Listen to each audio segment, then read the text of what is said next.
Whoever you are, whatever grade you're in, however old you are, however long you're married, whatever the case is, you have to remember, and this is not like just some nice, beautiful Geschmack of Wort, and like, oh, just like the Kehanim, so to us, Gewaldig, weiter, Shalishudas. No.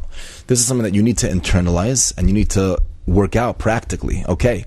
So that means that everywhere that we go, people are looking.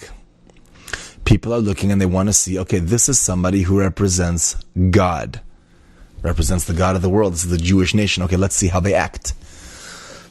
There's a whole school that's getting dismissed now, a boys' school, a girls' school, and there is a ice cream store down the block, or a pizza store.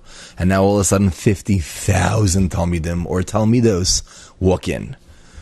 Are they laughing and screaming and talking on the top of their lungs and this and that and causing massive hak and crossing the middle of the street and creating Chil Hashem? Are they doing that? Hopefully not. Probably not. But if they are, then each person has to look inside themselves and realize, like, whoa, 1 second. We represent God. I am an ambassador of Hashem.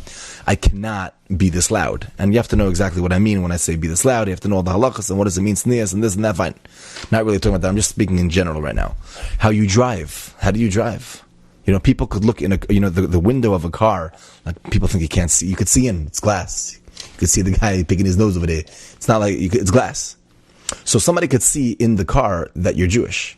So when you swerve around him and almost kill him, and then there's a red light like a foot ahead, you're like, yeah, you're speeding to get to the red light, you want to be yotze that red light. So he sees you're Jewish, and then what do you think he's going to say? This is an ambassador of God. Okay, wow. Thank God I'm not Jewish. Chas v'shalom. Chas v'shalom. It's a Chil Hashem. Especially if we're from. Especially if we're Rebbeim, if we're Talmidei Chacham. We represent HaKadosh Baruch Hu. So how do you drive? How do you beep? You know, even beeping, there's a way to beep. And the guy who holds onto the horn for 5.5 hours, and the guy who beeps you before it even turns green.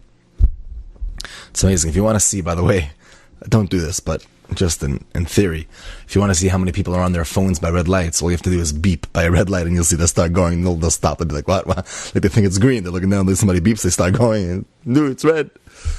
But anyways, besides that, it's just important. It's important to beep a certain way. And maybe it sounds a little bit childish and why we're talking about beeping, but it's a huge thing. You should see the reaction of people. I have seen the reaction of people after certain people beeped, even after people were on their phones.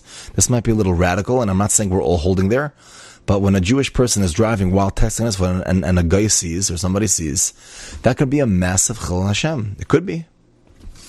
So we have to be very, very aware. How do we walk outside? How do we talk? How loud are we? Do we cross against the light? Again, I'm not saying we're all on the perfect level. I'm just saying that we have to realize our value.